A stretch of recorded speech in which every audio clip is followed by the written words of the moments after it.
계시록 시리즈 첫 번째입니다. 계시록 1장 1절에서부터 8절, 22장 6절에서 21절 말씀입니다.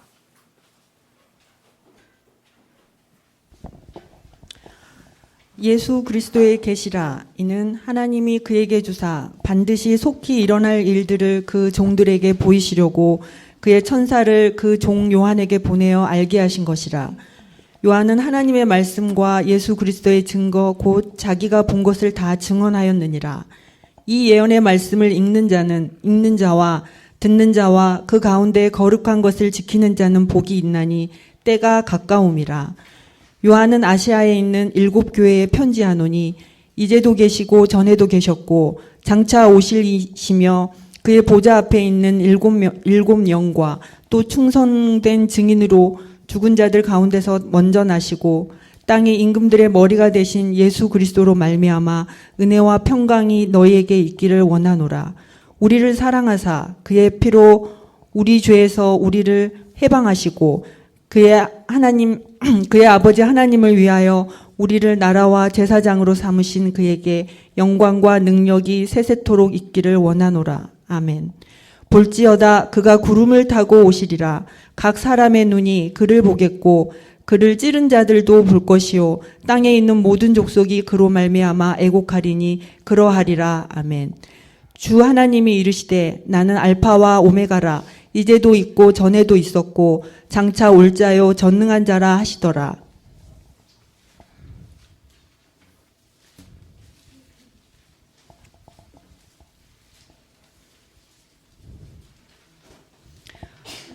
(22장입니다) 또 그가 내게 말하기를 이 말은 진실하고 참된지라.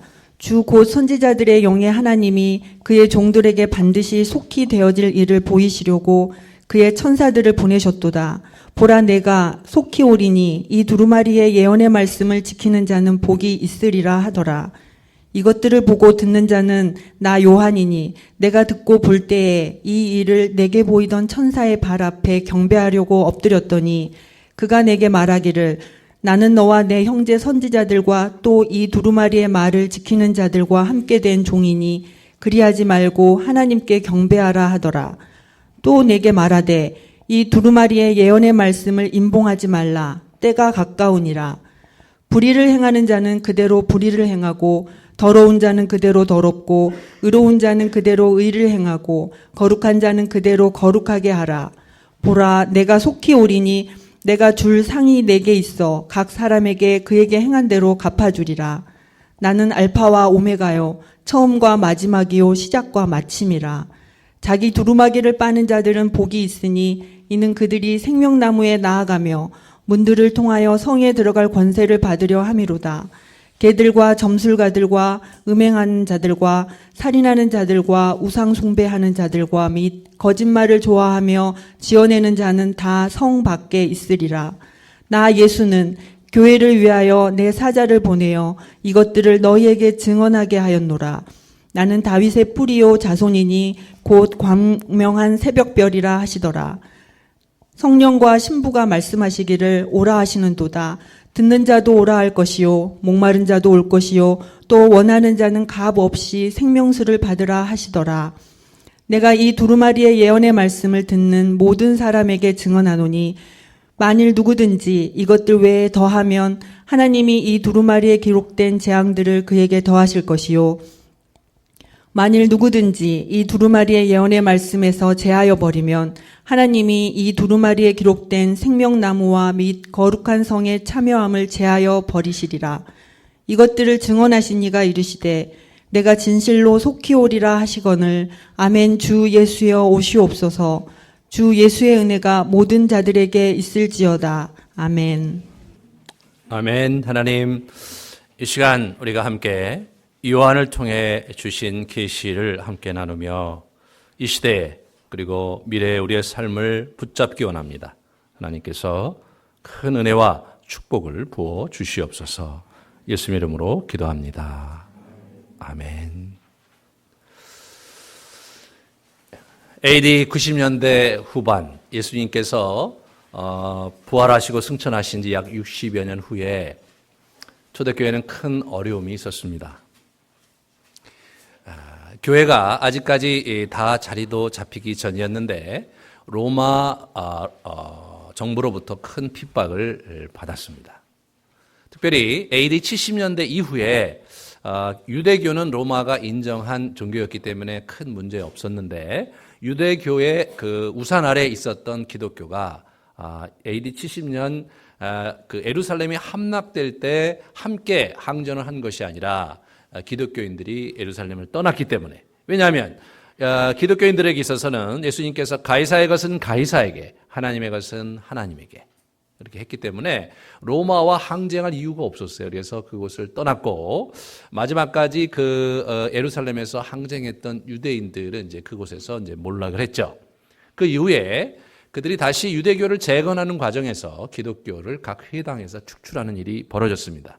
그러면서 로마 정부가 이제 신흥 종교로서의 기독교를 그 눈을 부릅뜨고 보면서 탄압하는 그런 상황이었습니다. 그런 상황 속에서 이제 예수님의 제자들, 12제자들이 이제 하나둘 순교를 해 나가고 있었고요. 거의 마지막에 이제 사도 요한이 이제 남아있는 실정이었습니다. 그리고 교회는 무너질 것 같았습니다.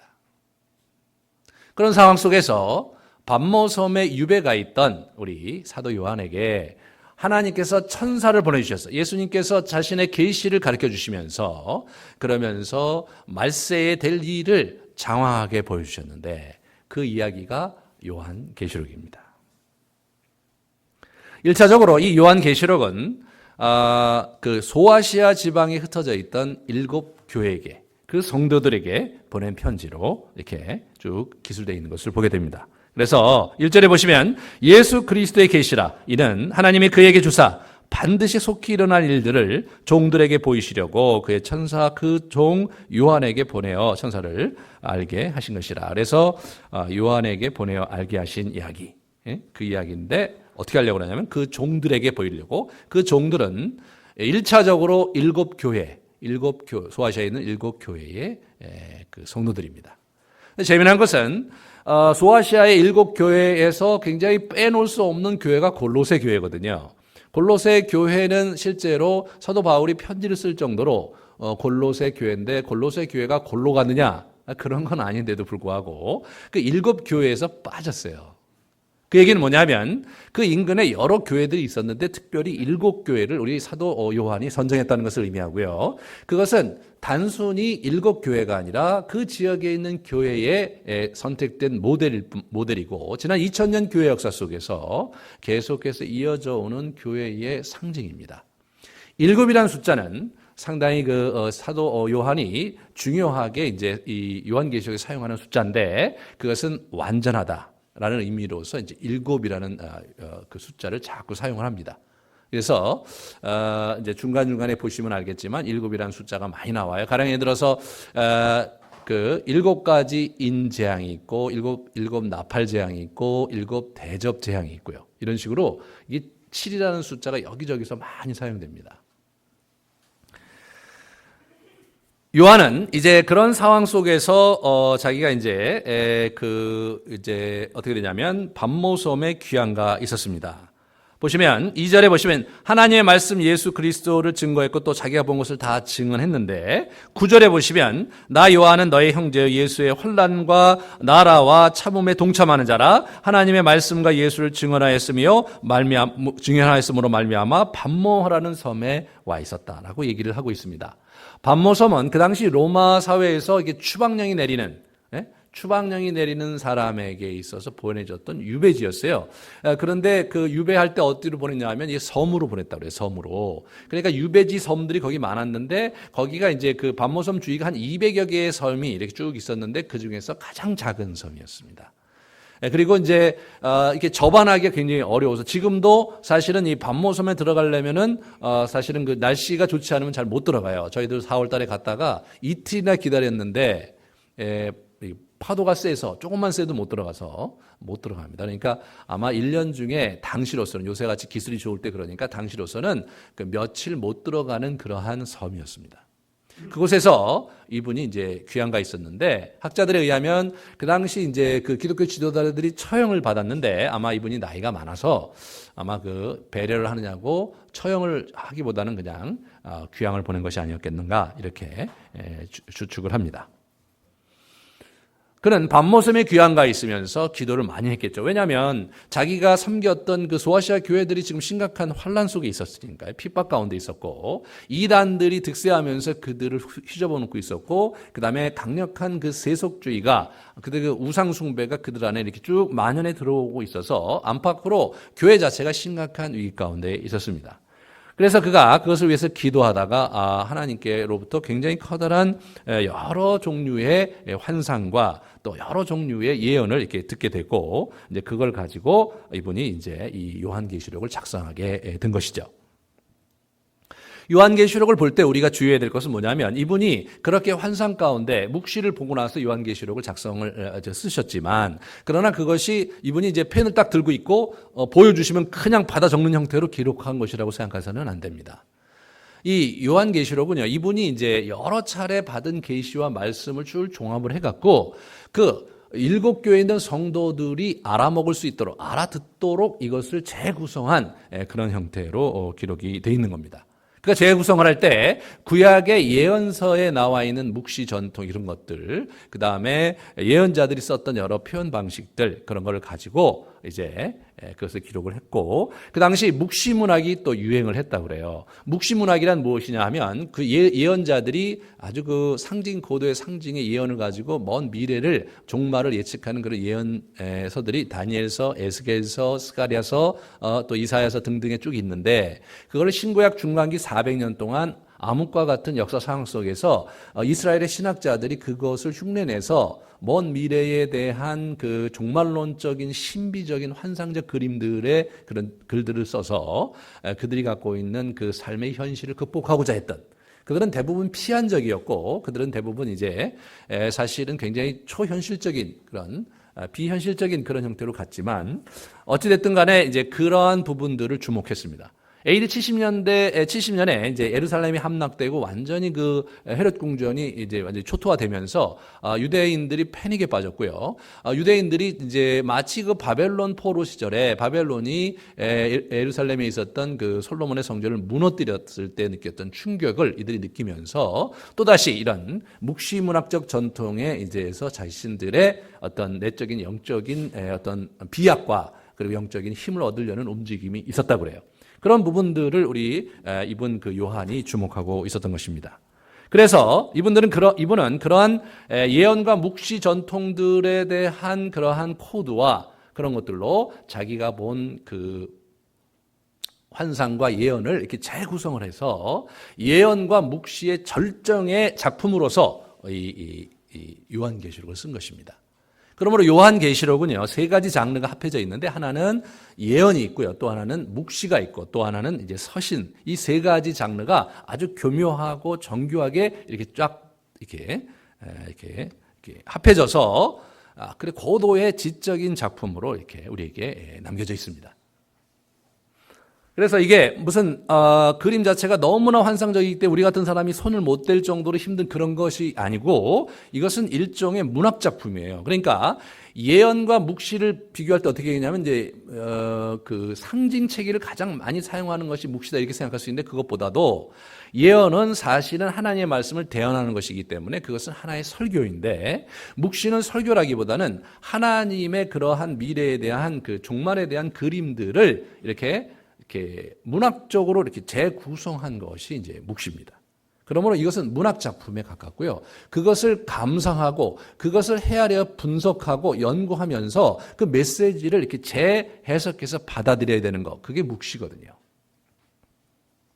그래서 이게 보시면 제가 총신대 신대원에 있는 그 우리 김상훈 교수가 만든 이 동심 구조로서 본 이 구조입니다. 이게 구조가. 그만큼 이게 이렇게 정교하게 이제 기록이 되어 있는 거예요. 그래서 오늘 우리 같이 보는 본문은 1절부터 8절 도입부 프롤로그고요. 그다음에 맨 마지막에 6절서부터 21절 계시의 종결부로서 이제 에필로그가 있는데 이 이야기가 굉장히 드라마틱하고 굉장히 알면요 상당히 재밌어요. 상당히 재미있는 그 이야기의 연속으로 쭉 이렇게 기록이 돼 있어서 방만한 것 같지만 이런 짜임새를 가지고 정교하게 이제 기록이 돼 있었다는 거예요. 그래서 이렇게 이제 보시면 어디입니까? 그 C 이렇게 보시면 7인 재앙이 있고요. 그다음에 7 나팔 재앙이 있고, 그다음에 이제 뭡니까? 이제 14만 4천 이렇게 갖고 뭐 천상의 교회 얘기가 나오고요.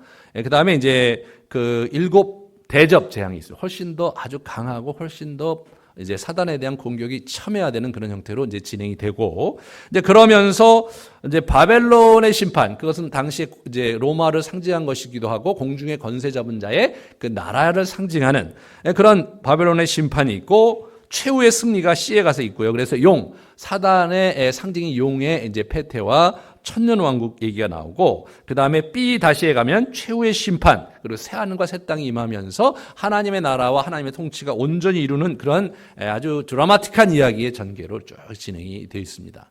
그 얘기가 이제 마지막 종결부에서 이제 6절부터 21절이 이제 에필로그로 이렇게 돼 있어요. 그래서 이 이야기가 너무 장황하기 때문에 또 우리가 일반적으로 알고 있는 그런 코드로 되어 있지 않기 때문에 굉장히 지난 2000년 동안 상당히 많은 분들을 곤혹스럽게 했고 많은 사람이 이단에 빠지게 되는 그런 어떤 계기가 되었는데 오늘날도 우리에게도 마찬가지잖아요. 그래서 제가 오늘 이 프롤로그와 에필로그를 읽고 좀 이렇게 먼저 이해하고 들어가는 게 좋겠다. 우리가 이제 어떤 굉장히 어려운 책을 볼 때 우리가 하는 것 중에 하나가 처음에 서론 읽고 마지막에 결론 읽으면 이 책이 이제 이런 책이구나 알고 이렇게 들어갈 때 훨씬 더 안전하고 또 훨씬 더 이렇게 좀 기대를 하면서 들어가는데 이것도 그렇게 되는 거죠. 실제로 요한계시록을 읽어보신 경험이 있으신 분은 알겠지만 몇 장 읽다가 내려놔요. 왜냐하면 이게 읽을수록 모르겠거든요. 읽을수록 오리무중에 빠지고 그래서 내려놓게 되는데 끝을 보면 좀 쉬워져요. 이게 마지막에 이렇게 되는구나를 알고 보면 중간중간을 좀 이렇게 어렵더라도 넘어갈 수 있는 여지가 있거든요. 이분이 이렇게 함으로써 궁극적으로 하려고 했던 그 어떤 의도가 무엇이고 그 초점이 무엇인가를 잘 봐야 되는데 그것은 강력한 하나님 나라의 실제를 영상으로 이들이 그려주면서 그들에게 경험하고 실제화시키려는 그런 의도가 있었어요.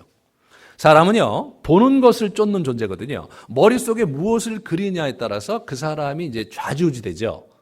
그래서 지금 이 영상 문화 속에 우리가 살고 있는데, 우리가 이제 이제 TV의 광고라든가 이렇게 보면 사실은 전혀, 이렇게 설득력이 없음에도 불구하고, 그 이미지로 인해서 그 물건을 사는 가장 재미난 예가 최근에 이제 그 김연아 씨가 아주 굉장히 그 각광을 받고 인기가 많아지니까 각 가전제품사에서 이 김연아 씨를 불러다가 이렇게 사진을 이렇게 광고를 하기 시작했는데 재미난 건 뭐냐면 광고를 하면 아주 날개 돋친 듯이 팔린다는 거예요.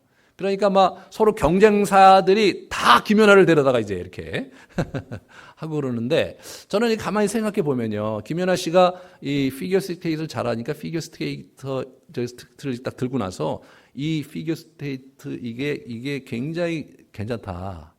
네? 그러면서 그거를 광고하면 상당히 논리적인 연속성이 있어요. 그러니까 저분이 정말 추천하는 거니까 저거 진짜 대단한 거구나. 근데 그렇게 생각할 수 있잖아요. 근데 그분이 추천하는 냉장고를 우리가 많이 산다는 것은 무슨 의미가 있는지 잘 모르겠어요. 그분이 냉장고를 그 냉장고를 써보셨을 리도 없고 냉장고의 성능에 대해서 잘 알지도 못할 거고 그럼에도 불구하고 그분이 이게 참 좋다고 막 웃고 있으면 사람들이 그걸 사는 거예요. 좋아 보이니까. 예. 그러니까 그것이 영상 세계더라고요. 사람들을 그냥 확 손잡아서 이렇게 끌고 가는 거예요. 그래서 이 영상이 사실은 사람들을 좌지우지하거든요. 논리가 아니라. 그래서 어떤 그림을, 어떤 비전을 갖고 있느냐에 따라서 우리가 굉장히 다른 그런 인생을 살아갑니다. 지금 이제 저희 나라가 이렇게 보면 최근에 이제 대통령 선거에서 드러난 게 이제 5, 60대하고 젊은 사람들의 세대가 굉장히 큰 편차를 보여요. 그래서 서로 정말 다른 나라 사람처럼 서로 이렇게 대하는데 저는 개인적으로 그것이 영상 문화와 직결되어 있다고 생각합니다. 제가 저는 초등학교 6학년 때 저희 이 집에 TV가 들어왔거든요. 그러니까 50대 이후는 어렸을 때 거의 TV를 안 보고 자란 분들이 더 많아요. 그러니까 아날로그 세대죠, 이분들은. 그러니까 제가 어렸을 때 본 영상은 고작해야 나무고 고작해야 물이고 고작해야 개구리고 뭐 이런 아주 시시한, 지금으로 생각하면 그런 영상이 이제 그렇고, 이제 주변에 있는 뭐 누가 뭐 나를 때린다든가 뭐 이런 부모님이 뭐 야단을 친다든가 이런 아픈 영상들이 이제 아주 소박하게 있을 뿐이죠. 하지만 TV가 있으면서 하루에도 굉장히 많은 영상들을 많이 이제 보면서 자랐고요. 지금은 이제 핸드폰에, 스마트폰에서 엄청나게 많은 영상들을 이렇게 보고 있거든요. 저는 이제 최근에 제가 이렇게 스마트폰을 보다가 보니까 영화를 다운받아서 볼 수 있게 돼 있더라고요. 저는 이제 영화를 이걸로 본다는 것 자체가 상상을 안 했는데, 보니까 제가 이렇게 지하철을 타고 보면 이거 꼭 많이 보세요. 이렇게 보면 영화를 보시더라고요. 저는 여기 조그만 걸 갖고 영화를 본다는 게 큰 화면으로 볼 때 좀 이렇게 그냥 사운드도 있고 그래야 좀 영화 보는 맛이 나는데, 그걸 보면서 이제 웃으면서 이렇게 또 그걸로 만화도 보시고 말이에요. 그렇게 하면서 이게 지내는 거죠. 그러니까 하루에도 우리가 보는 영상의 다양성이 굉장히 많고요. 양이 엄청납니다. 그러니까 그 영상이 주는 세계와 그런 의식 구조가 우리 안에 들어오니까 이게 의식 구조가 완전히 틀린 거예요. 완전히 틀린 거예요. 그것이 이제 이 시대를 반영하고 있지 않습니까? 이것이 인간이거든요. 그러니까 실제로 그런데 구약의 이 시편과 이 선지서들을 보면요, 이 영상의 그 의미를 알고 있었어요. 영상이 갖고 있는 파워를 알고 있었기 때문에 히브리 문학이 영상을 굉장히 적극적으로 활용을 합니다. 시편 77편 16절에서 20절, 시편 77편이 아주 좋은 예예요. 이분은 이제 굉장히 곤고한 속에 있었어요. 그래서 위로받기를 거절합니다. 시편 77편 2절에 보면. 그러면서 3절에 이런 얘기를 해요. 하나님을 기억하고 불안하니 하여 근심하니 내 심령이 상하는도다. 여러분, 하나님을 기억하는데 기쁜 게 아니라 근심하고 마음이 상했어요. 그러니까 하나님에게도 많이 상심을 했어요, 이분이요. 그러니까 하나님에 대한 의구심이 많이 일어납니다. 7절부터 9절에 주께서 영원히 버리실까? 다시는 은혜를 베풀지 아니하실까? 그의 인자하심은 영원히 끝났는가? 그의 약속하심도 영원히 폐하였는가? 하나님이 그가 베푸실 은혜를 잊으셨는가? 노하심으로 그가 베푸실 긍휼을 그치셨는가? 이런 질문을 끊임없이 하고 있습니다. 그러다가 이분이 무슨 일을 하시냐면, 그러다가 기억의 영성으로 나아가요. 하나님께서 그동안 있으셨던 하나님께서 베푸신 그러한 구원의 역사, 또 하나님의 말씀, 이것을 기억하면서 주님께 나아가요. 그런데 이 기억의 영성으로도 안 되는 거예요. 때로 기억이 우리에게 도움이 안 돼요. 과거에 정말로 행복했던 시간이 오늘의 비참함을 극복할 수 있을 때도 있지만, 그걸 기억하면 더 슬퍼질 때도 있는 거잖아요. 기억만으로는 한계가 있을 때가 있는데, 그럴 때 이 시편 77편 그 시인이 영상의 영성으로 나아갑니다. 그래서 시편 77편 16절부터 20절에 보면 이분이 영상을 붙잡고 있는 걸 보게 되는데, 한번 읽어드릴게요. 하나님이여, 물들이 주를 보았나이다. 물들이 주를 보고 두려워하며 깊음도 진동하였고, 구름이 물을 쏟고 궁창이 소리를 내며 주의 화살도 날아갔나이다. 회오리 바람 중에 주의 우레소리가 있으며 번개가 세계를 비추며 땅이 흔들리고 움직였나이다. 주의 길이 바다에 있었고 주의 곧은 길이 큰 물에 있었으나 주의 발자취를 알 수 없었나이다. 주의 백성을 양떼같이 모세와 아론의 손으로 인도하셨나이다. 이렇게 나와요.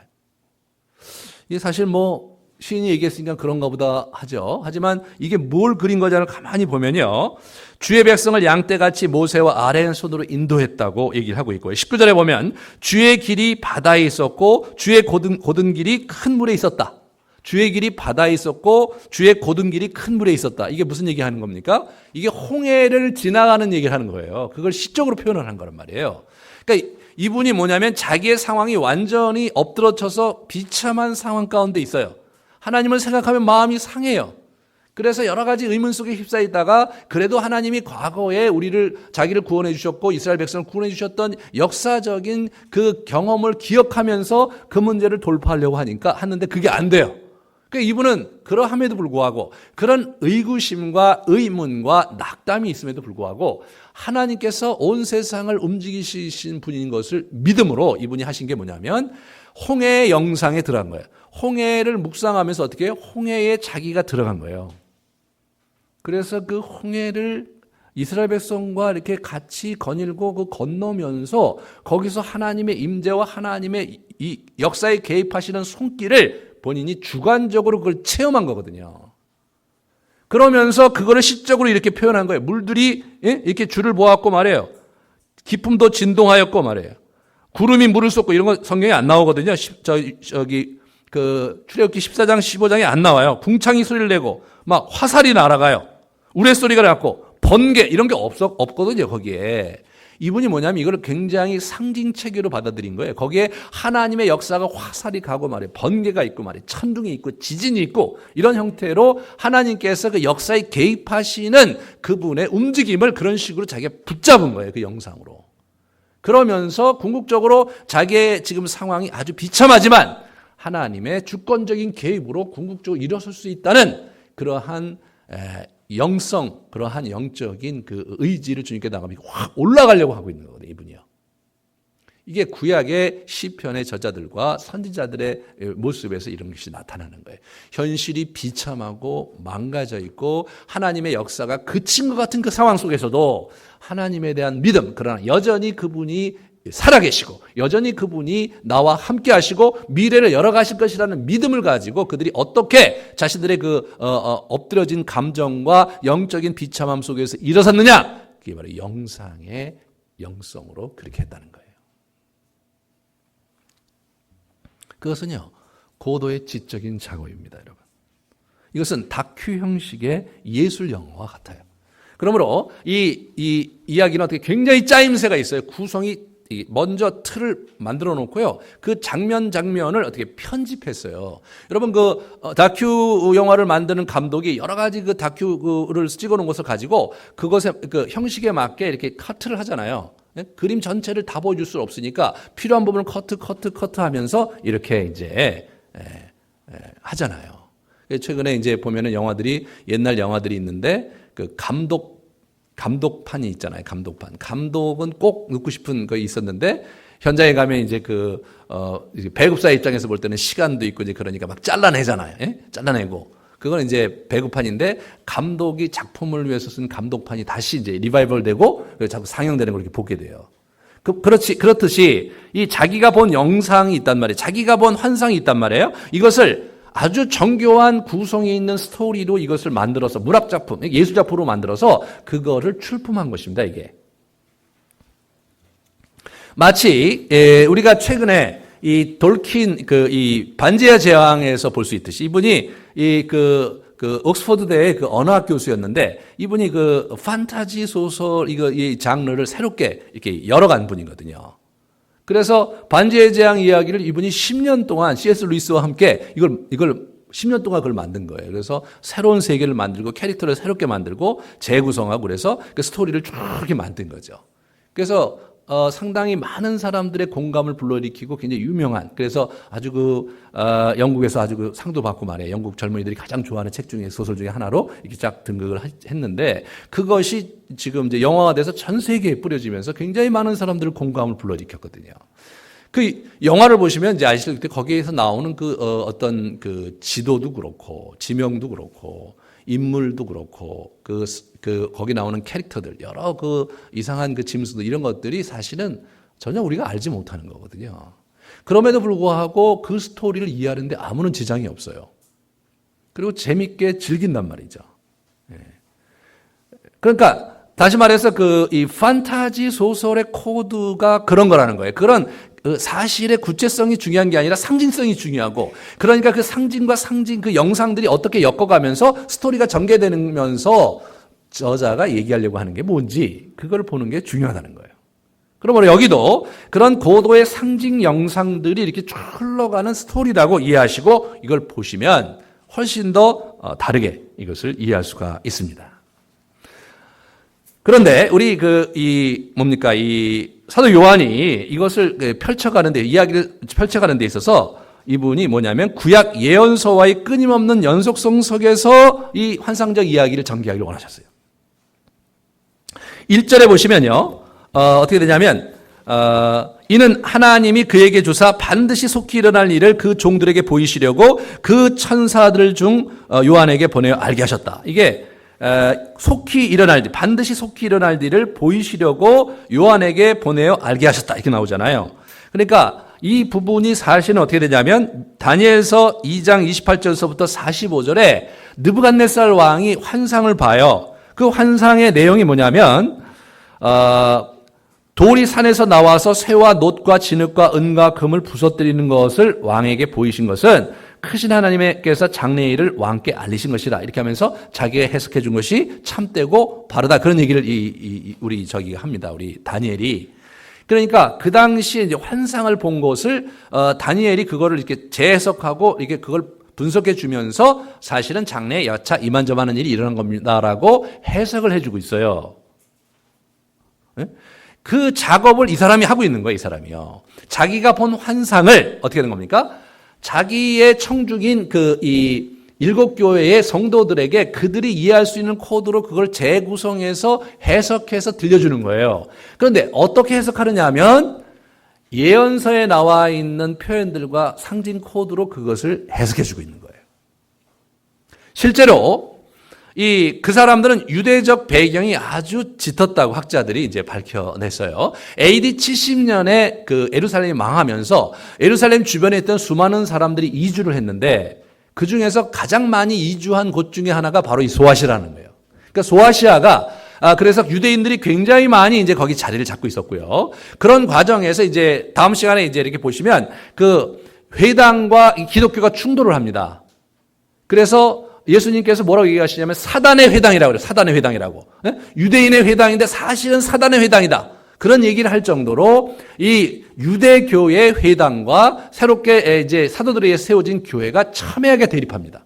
첨예하게. 그 배경이 어떻게 되냐면 AD 70년대 이후로 이 유대인들이 글로 많이 이주했기 때문에.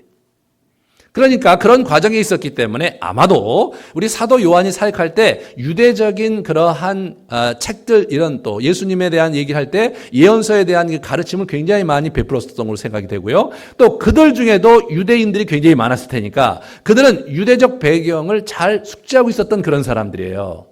저와 여러분이 이제 잘 모를 뿐이죠. 그죠? 뭐냐면 일반적으로 그 구약의 예언서는 잘 모르시잖아요. 그죠? 예언서에 대한 이해가 깊지 않으면 이 이야기가 너무 이상하게 보이는 거예요. 가령 예를 들어서 4절에 보시면 요한이 아시아에 있는 7교회에게 편지한다고 그러죠. 그러면서 이제도 계시고 전에도 계시고 장찰 오실 이와 그의 보좌 앞에 있는 7 영과 또 충성된 증인으로 죽은 자 가운데 번져나시고 땅의 임금으로 머리가 되신 예수 그리스도로 말미암아 은혜와 평강이 너에게 있을지어다. 그러니까 은혜와 평강이 너에게 있을지어다. 그래서 요한이 7교회에게 편지하노니 은혜와 평강이 너에게 있을지어다. 이거는요 사도 바울의 서신에 많이 나오는 표현인데 앞에 여러분이 4절에서 보시면요 5절은 알아들을 수가 있어요. 5절은 예수 그리스도에 대한 얘기가 알아들을 수가 있는데 앞에 나오는 이제도 계시고 전에도 계셨고 장차 오실리 또 두 번째로 그의 보좌 앞에 있는 7 영 이건 갑자기 이제 좀 낯설죠. 낯설어요. 이건 서신서에 없는 표현들이거든요. 그러니까 이분이 고안해낸 것이냐? 그렇지가 않아요. 이 표현들은 전적으로 구약에서 왔어요. 그러니까 어떻게 된 거냐면 이제도 계시고 전에도 계셨고 장차 오르실 이게 뭐냐면 스스로 있는 자다라는 데서 온 거예요. 출애굽기 3장 14절에 나는 스스로 있는 자다. 제가 그때 말씀을 드렸잖아요. 그런데 그것을 이사야 선지자가 확장해요. 41장 4절에 태초에 나도 나여 나중에 있을 자에게도 내가 곧 그니라. 43장 10절에 나의 전에 지음을 받은 신이 없었느니라 나의 후에도 없으리라.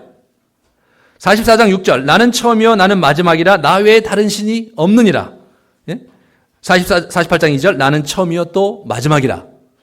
여기 이 표현들이 대부분 요한계시록에서 많이 나온 나는 알파 오메가의 그거예요.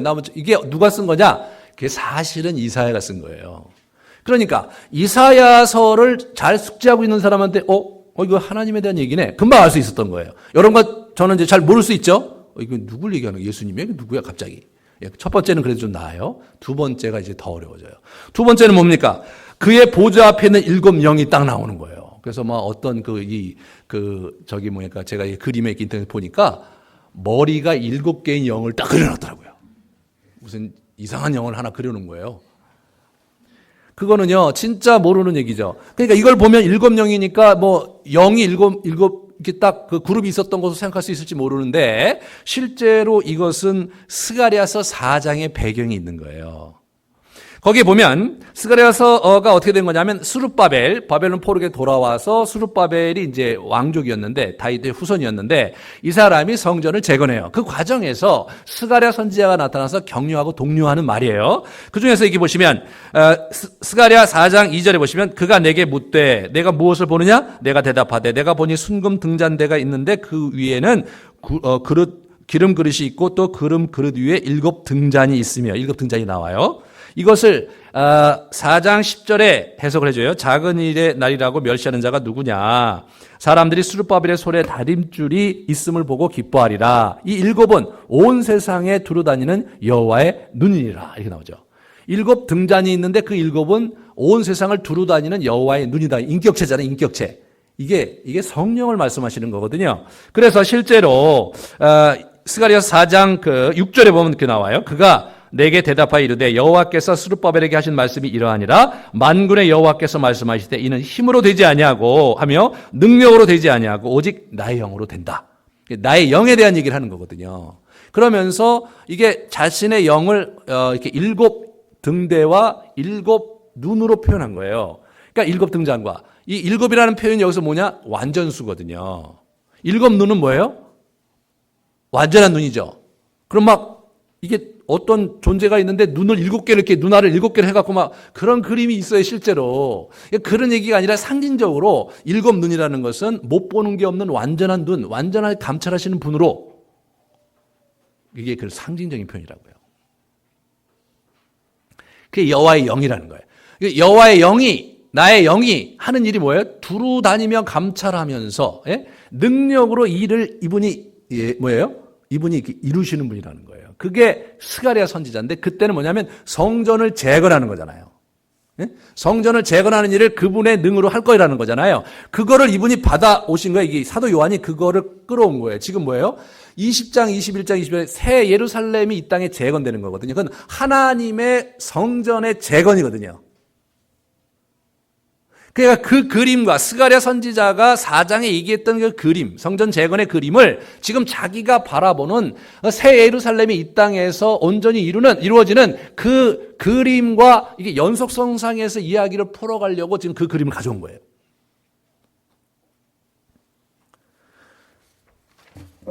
그래서 실제로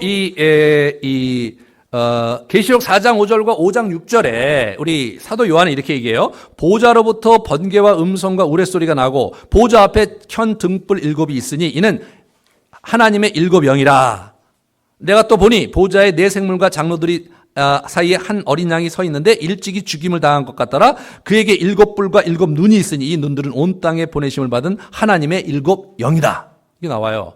그러니까 계속해서 그걸 사용하고 있어요. 그 상징을. 그러면서 성령께서 하시는 역할이 완전하다는, 완전하게 모든 것을 아시고 모든 것을 보시고 모든 것을 비추시면서 능력을 행하시는 분이라는 상징적인 표현이 바로 이렇게 나오는 거예요.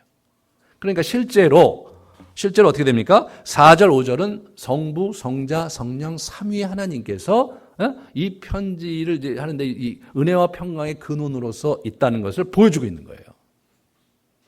그런데 여러분, 지금 다니엘서와 그리고 스가랴서의 영상과 그 내용을 모르는 사람이 볼 때는 이게 이상하지만 그걸 아는 사람이 볼 때는 이거 그거네. 그러면 이 이야기가 지금 이게 다니엘과 스가랴가 봤던 그러한 하나님의 그 영적인 세계에 대해서 묵시에 대해서 얘기하려는 그런 책이구나라고 이 책을 오리엔테이션 된단 말이에요. 이게 무슨 말인지 안단 말이에요. 왜냐하면 그들은 유대적 배경이 아주 있었고 교육이 그렇게 된 사람들이기 때문에. 여러분과 제가 유대적 배경이 없었던 거죠. 여러분 유대적 배경이라는 것은 3살 때부터 성경을 암송하면서 자라는 거예요. 그래서 매주 가서 성경 배우고 또 집에 와서 배우고 이렇게 하면서 이 사람들이 성경에 뚜루루한 사람들이에요. 그래서 오경은 기본적으로 외우고 다른 책들도 그러니까 이 사람들은 완전히 숙지돼서 생활화되어 있는 그런 사람들이란 말이에요. 그런 사람들이니까 쩍 하면 쩍 아는데 이게 이제 지난 2000년 교회 역사에서 그렇게 유대적 배경이 있었던 그리스도인들이 많지 않으니까 이 서양 친구들이 많이 오해를 했고, 예. 그리고 이제 저희 나라에서도 굉장히 많은 오해를 하고 있는 거예요, 지금. 말도 안 되는 얘기를 계속 하고 있는 게, 이것이 굉장히 이상한 그림이니까 어떻게 되냐면 뭐 외계인처럼 생각이 되고, 우리 같은 평범한 사람은 이해할 수 없는 언어로 쓰여졌다는 그런 두려움을 심어줬기 때문에 그 지경이 된 것 뿐입니다. 그렇지만, 아는 사람은 아는 거죠. 그렇잖아요. 그래서 우리가 이제 이렇게 잘 이해를 하시고 이걸 보시면은 도움이 된다는 말씀을 제가 드린 거고요. 이 실제로 이 계시가 어떻게 복이 되는 계시를 우리에게 얘기해 주고 있거든요. 그래서 먼저 은혜와 평강의 원천으로서 삼위일체의 하나님이 주신 것이다라는 게 4절부터 7절에 나오고, 그 다음에 그 3절에 보시면 이 예언의 말씀을 읽는 자와 듣는 자와 그 가운데 기록한 것을 지키는 자는 복이 있나니. 그러면서 이 복이 있다는 얘기를 해요. 복이. 그러니까 이 책의 예언의 말씀을 지키는 자가 복이 있다 이거예요. 여러분, 듣고 지키는 자가 복이 있다. 그러니까 실제로 이 얘기가 낭독됐거든요. 이게 회람서신이기 때문에 낭독되면서 그것을 듣는 사람이 어떻게 듣고 이해할 수 있다고 기대한 거예요, 이 사람이요. 그리고 그것을 이해했으니까 지키는 자에게 복이 있다 이거예요. 여러분, 이 요한계시록에 7복이 나와요. 7복이. 그래서 1장 3절, 16장 15절, 22장 7절에서 이것은 뭐냐면 우리 현세 인내하고 모범적인 삶, 윤리적인 삶을 사는 것에 대해서 하나님께서 히어렛나오 여기서 축복할 것이다. 그런 의미에서의 축복이 나오고요. 네 가지는 14장 13절, 19장 9절, 20장 6절, 22장 14절에 보면 장래의 심판 때에 너희가 이 땅에서 선하게 살고 올바로 하는 행동에 따라서 그분이 보상해 주시고 축복해 주실 것이다. 그렇게 나오는 거예요. 이게 7복이거든요. 그래서 실제로 우리 그 사도 요한이 요한복음을 기록했을 때는 복받으라고 기록한 거예요. 그 당시 성도들이 환난과 핍박 가운데 무너져가고 있었는데 그들을 히어렛나우 여기서 복받고 장래에도 복받는 그런 복받는 비결을 가르쳐준 책, 그것이 이 요한계시록이라는 거예요.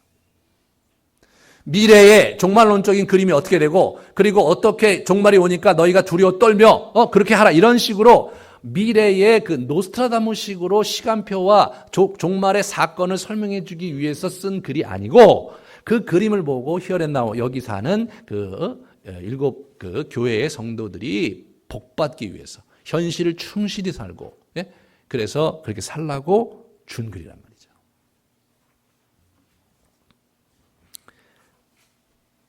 거기에는 언약의 성취, 그죠? 그리고 약속의 말씀의 성취가 아주 신실하고 참되다. 이제 그렇게 얘기하면서 22장 6절에 이렇게 있습니다. 그런데 여기서 우리가 이분이 읽는 자들에게 복이 되도록 만들기 위해서 요한이 어떤 노력을 했는가를 다시 한번 우리가 생각해 봐야 돼요. 하나는 당시 묵시문학적인 그러한 그림으로 들어갔어요.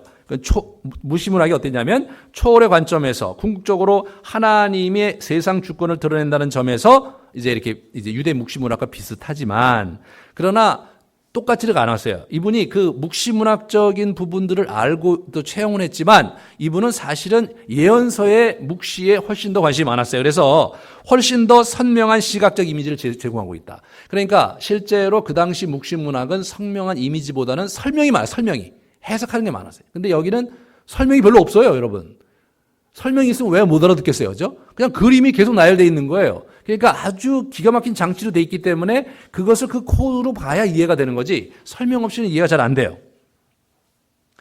상징적 환상이 짜임새였고 연결되어서 한편의 환상과 같다. 잡다한 이야기의 모음집이 아니라는 거예요. 이게 하나의 정교하게 구성된 이야기와 같단 말이에요. 그건 뭔 얘기냐? 듣는 사람의 이해를 돕기 위해서 그런 거예요. 마치 창극과 같은 거예요. 변사가 있어서 중간중간에 이렇게 다음 장면이 어떻고 소개하면서 쭉 스토리를 쭉 이어가면서 스토리 전체가 하나의 주제를 갖고 흘러갈 수 있도록 그렇게 한 거란 말이에요. 그러므로 그 구성을 잘 알고 우리가 요한계시록을 읽는다면 굉장히 드라마틱하고 재미있고 생생하게 읽어낼 수가 있어요. 당시 7교회의 성도들처럼. 저와 여러분이 이제 앞으로 남은 우리가 이 한 해를 남은 해 동안에 그 작업을 같이 이제 하고자 합니다. 그다음에 그 당시 묵시문학은 가명이나 차명을 사용했다고 그래요. 그런데 실제로 이분은 자기 이름으로 쓰잖아요. 그리고 자기가 직접 요한이 쓴다 이렇게 한단 말이에요. 실명으로 했거든요. 실명으로 한 것은 뭐냐면 구약 예언자들이 실명으로 했어요. 예. 그러니까 분명히 당시의 묵시문학적 전통과는 이제 달랐어요. 오히려 구약 예언서 전통에 이 사람이 이제 가까이 있었어요. 그리고 이제 뭐냐면 추상적이고 관념적이고 피한적이었거든요. 그 당시 묵시문학이 초월적이니까. 그렇게 하지 않고 굉장히 구체성이 있어요. 마치 예언자들이 구체적으로 역사적 정황 가운데에서 이제 구체적으로 어떻게 살라는 지시사항이 있었듯이. 그러니까 이분은 뭐에 관심이 있었냐면 실제로 here and now 지금 있는 1차적으로 일곱 교회 성도들이 온전히 사는 것에 더 관심이 있었어요. 이게 굉장히 구체적이에요. 그러니까 읽는 사람이 생생하게 그 하나님 나라의 실제를 이해할 수 있도록 선명한 이미지를 많이 그려놓고요.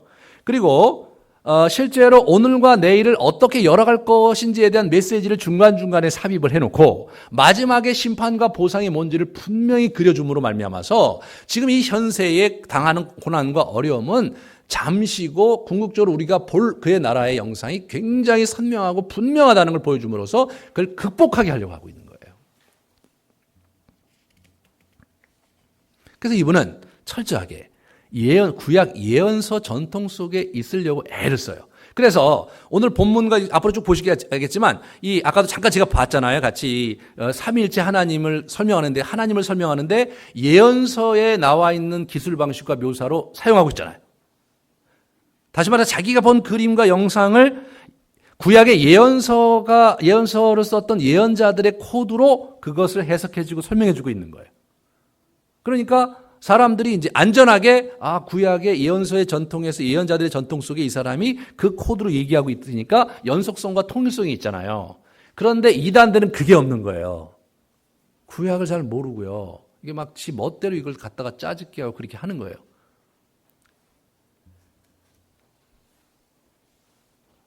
자, 이제 본문 다시 좀 이렇게 들어가면 먼저 반드시 속히 될 일을 하나님께서 이제 보여주시는데 임봉하지 말라. 때가 가까웠기 때문이다. 이렇게 얘기하면서 여러분 22장에 보시면 내가 속히 오리라가 3번 반복돼. 7절 내가 속히 오리라. 12절 내가 속히 오리라. 20절 내가 진실로 속히 오리라 그러셨어요. 3번이나 반복하시거든요. 그 맨 마지막에 에필로그에. 그 얘기는 뭐냐? 이 정말로 자기가 작정하시고 그렇게 꼭 하시겠다는 강한 의지의 표현이에요. 성경에 보면요, 2개만 반복이 돼도, 영상이 2개 또는 하나님의 예언이 2개만 반복해도 반드시 그렇게 된다고 믿었던 거예요. 그래서 우리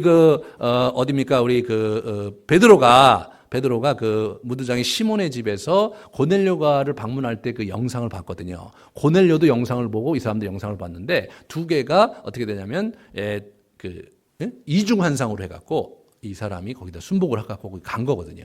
그래서 확인을 한 거거든요. 이중 환상 이게 되게 중요한데 여기 3중이 나와요. 3중이 이 심판도요. 7가지 인심판 스토리가 있고 그 다음에 7개의 나팔 심판 스토리가 있고 7개의 대접 스토리가 있어요. 이 3개의 그 영상이 쭉 있거든요. 그런데 그 스토리 3개가 시간적으로 먼저 7인이 재앙이 시작이 되고 그 다음에 끝나고 나면 7 나팔의 재앙이 가고 그 다음에 끝나고 나면 7 재앙이 되고 이렇게 되는 게 아니에요. 시간적으로. 똑같은 재앙을 다른 측면에서 더 강화하고 분명하게 보여준 거예요. 점점점 어떻게 되냐면 이 심판의 그런 모습이 이렇게 강하게 진전되고 확대될 것을 얘기하고 있는 거예요. 그러니까 똑같은 재앙 이야기를 3번 반복해서 한 거라고요.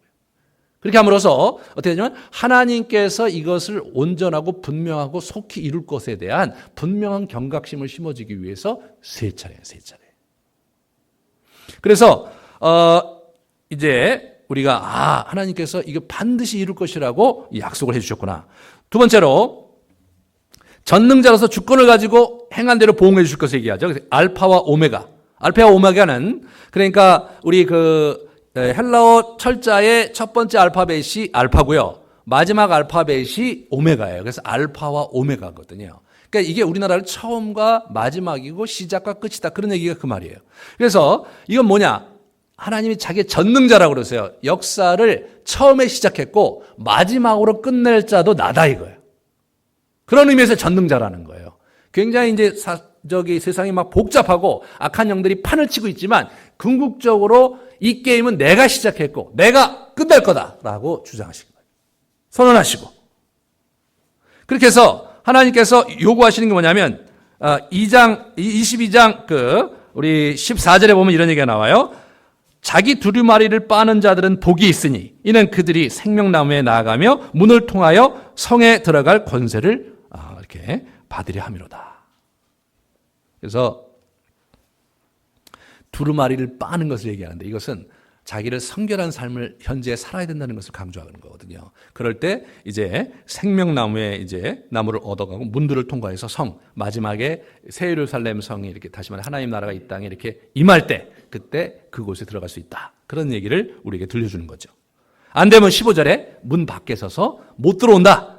점성술가, 음행자, 살인자, 우상숭배자, 거짓말하는 자 그들은 못 올 것이다. 그런 선을 긋고 있어요. 그래서 이 장면에서 우리가 봐야 될 것은 뭐냐. 미래에 하나님의 통치가 임한다는 데 초점이 있는 것이 아니라 지금 그 통치 아래 살기 위해서 우리가 현재를 옷을 빨면서 성결한 삶을 살아라는 데 더 강조점이 있는 책이라는 거예요. 그래서 우리는 이 책을 두려운 마음으로 지켜가야 됩니다. 그래서 18절 19절에 나오죠. 내가 이 두루마리의 예언의 말씀을 듣는 모든 사람에게 증언하노니 만일 누구든지 이것들 외에 더하면 하나님이 이 두루마리에 기록된 재앙을 그에게 더하실 것이요 만일 누구든지 이 두루마리의 예언의 말씀에서 제하여 버리면 하나님이 이 두루마리에 기록된 생명나무와 및 거룩한 성에 참여함을 제하여 버리라. 가감하면 네가 더하면 내가 재앙을 더할 것이고 네가 제하면 마지막에 생명나무와 나의 나라에서 너를 제하해버리겠다. 예수님께서 그렇게 말씀하시는 거예요. 그러니까 이게 가감하지 말고 제대로 이해하고 지켜라. 그 말씀을 마지막으로 우리에게 들려주시는 거죠. 그런데 실제로 이것을 가감하는 자가 지난 2000년 동안에 굉장히 많았고 한국 사회에서는 아주 대표적인 사람이 이만희씨입니다. 자기를 새 요한으로 소개해요. 그 사람이 한 얘기를 좀 이렇게 제가 잠깐 들려드릴게요. 하나님께서는 시대마다 아들을 보내어 증거하신다. 예수님과 사도 요한이다. 오늘날은 이긴 자인데 이만이다. 그를 통해 요한계시록의 실상을 증거하는데 받아들이는 자들과 받아들이지 않는 자들로 나뉜다. 받아들이는 자는 신천지다. 여기 실상계시라고 나오는데 이게 뭐냐? 이게 환상계시와 실상계시로 그 사람이 나눴어요. 계시에 대한 기본적인 이해가 정말 없어요. 그러니까 잘 모르는 사람들인데 이걸 그럴듯하게 나눴어요. 환상계시는 요한이 본 환상이잖아요. 그건 구체적이지 않다 이거예요. 그렇잖아요? 좀 이렇게 흐릿흐릿 그런 그림이니까. 그러나 실상계시, 그 그림이 실제로 어떻게 일어나는 것을 분명히 본 계시를 실상계시라고 해요. 그러니까 시공간과 그 시점 이런 것이 정확한 거죠. 그 실상계시를 본 자가 누구냐? 그게 이만이라는 거예요. 무지막지하죠. 그러면 이제 그 사람이 제대로 이제 사도 요한의 궤를 같이 하려면 어떻게 해야 되냐면, 그 이야기를 구약 예언자들의 전통 속에 그거를 그 말씀으로 연속적 있게 그 얘기를 꾸며내야 돼요. 우리 사도 요한이 했던 게 그거잖아요. 자기가 본 환상, 그 환상이 제대로 된 환상인가를 구약의 예언서에 있는 본문의 그런 개념으로 이렇게 설명하면서 그걸 맞춰가면서 분명히 했잖아요. 그죠? 그러니까 말씀이 풀도록, 말씀이 연속성이 있도록. 근데 이만희 씨는 그게 없는 거예요. 그냥 자기는 실상계시를 자랑할 뿐이다. 이렇게 얘기하는 거예요. 자기의 실상계시가 어떻게 성경과 연속성이 있는지에 대한 그건 없어요. 마귀의 방해에도 불구하고 예수님께 가야 했듯이 오늘날 신자라면 새 요한 곧 구원자인 이만희에게로 가야 된다. 그에게 듣고 배워 재림주이신 예수님을 맞을 준비를 하고 영생을 얻어야 된다.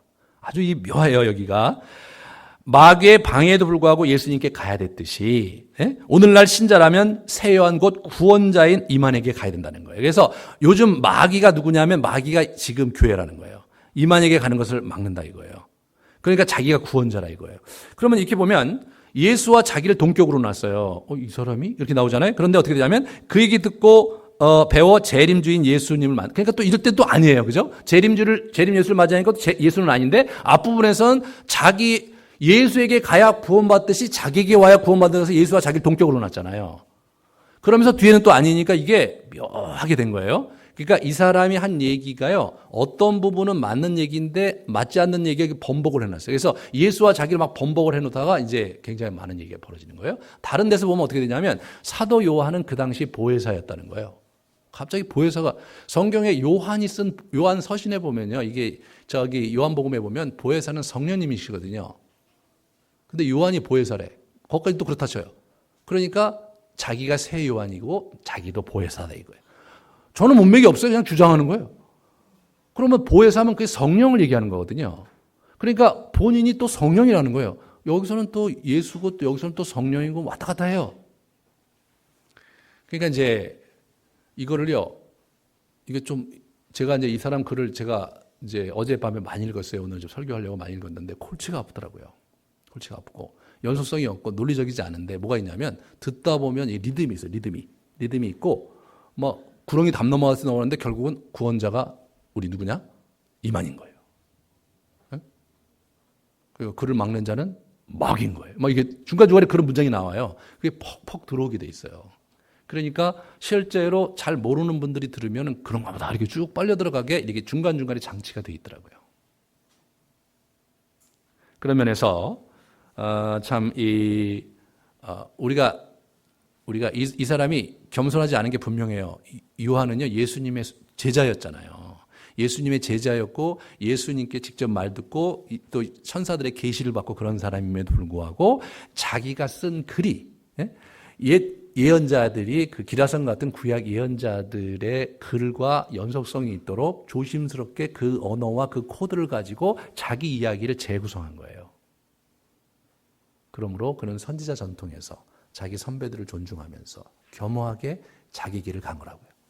이만희 씨는요 그러지 않은 거예요. 그 전통이 없는 거예요.